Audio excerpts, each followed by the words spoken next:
The idea of spending months submerged in a submarine underwater may not appeal to most of us. However, it did sound appealing to a young Murfreesboro guy who joined the submarine service right out of high school. And as Rob Wiles discovered, he's now passionate about collecting anything to do with these underwater vessels.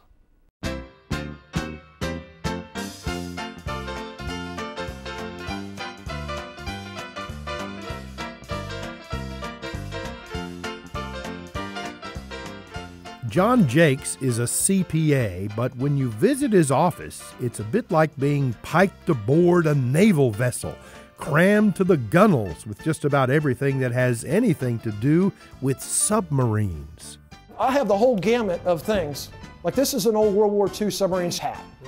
Pair of binoculars. I have gauges. Matter of fact, if I pull this gauge out, this was from a submarine called the Blenny.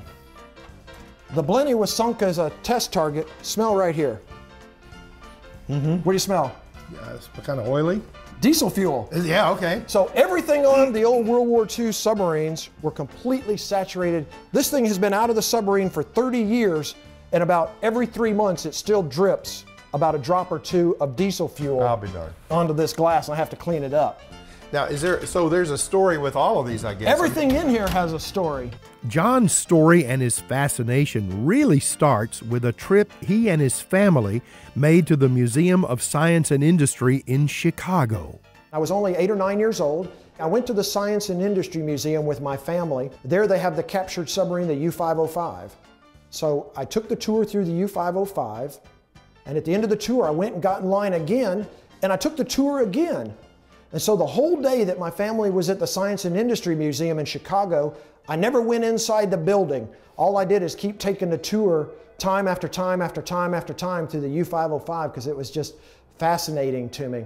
Of course, now Jon is not an armchair sailor. Oh no, he joined the Navy and wound up in, well, of course, the silent service.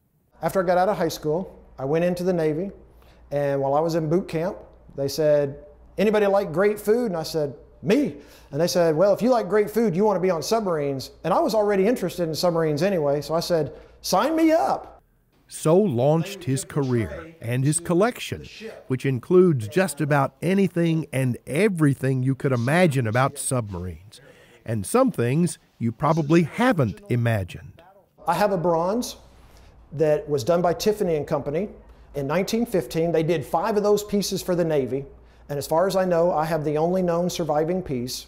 I've always said that if the Antiques Roadshow comes to Nashville, that's the piece that I would take out of my collection to see what it's worth, because maybe I could auction it off and retire, but I don't know. I guess when that piece was made, the submarine service was fairly new. It was very much in its infancy, and it was very dangerous. I have the original launch tray to a submarine that was launched in 1920, which was the S-9.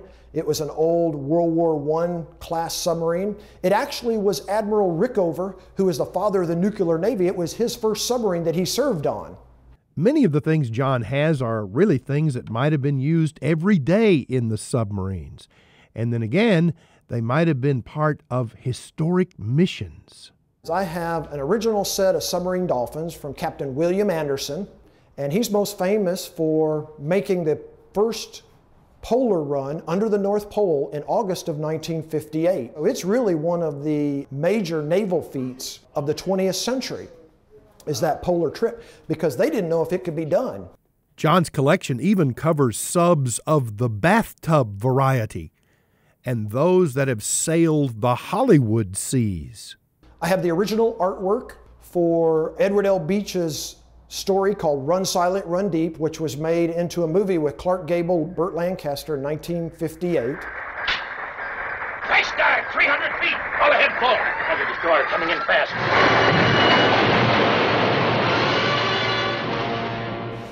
This was a painting that Edward L. Beach, who was Dwight Eisenhower's naval attaché, had in his office at the White House. He wrote a magazine article for Collier's Magazine in March of 1955 after he finished the book, Run Silent, Run Deep. And this was the original illustration for that story, which later became probably one of the most famous submarine movies in history.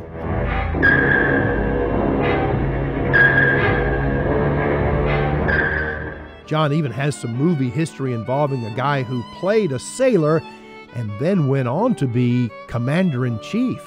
I have an original script from Ronald Reagan and Nancy Davis's only movie they made together called Hellcats of the Navy. In addition to the original script, I have all of the original correspondence from the Navy advisor who was a submarine captain of a submarine called the Razorback, which is now over in North Little Rock, Arkansas. Jon exhibits his collection from time to time out in the community, but he's the kind of guy who loves to have people come by his office to see his things and to talk. And his reputation has grown so big that he's become the go-to guy for people who want to see some sub stuff. This painting here of the tilefish, the 307, I got it in a UPS box. A lady from Illinois had this painting. She said, "This painting was my father-in-law's. No one in our family wants it. We hear that you'll take care of it. Please enjoy it." And so that's how some of this stuff. I have people that pass away and they'll say, "I have this submarine memorabilia. No one in our family wants it. Would you like to add it to your collection?" That's how I end up with so much of the things that I have. So if you're enthusiastic about submarines, or would like to experience Jon's enthusiasm while you take a look at his incredible collection, just set your course for the office of Jon Jacques in Murfreesboro.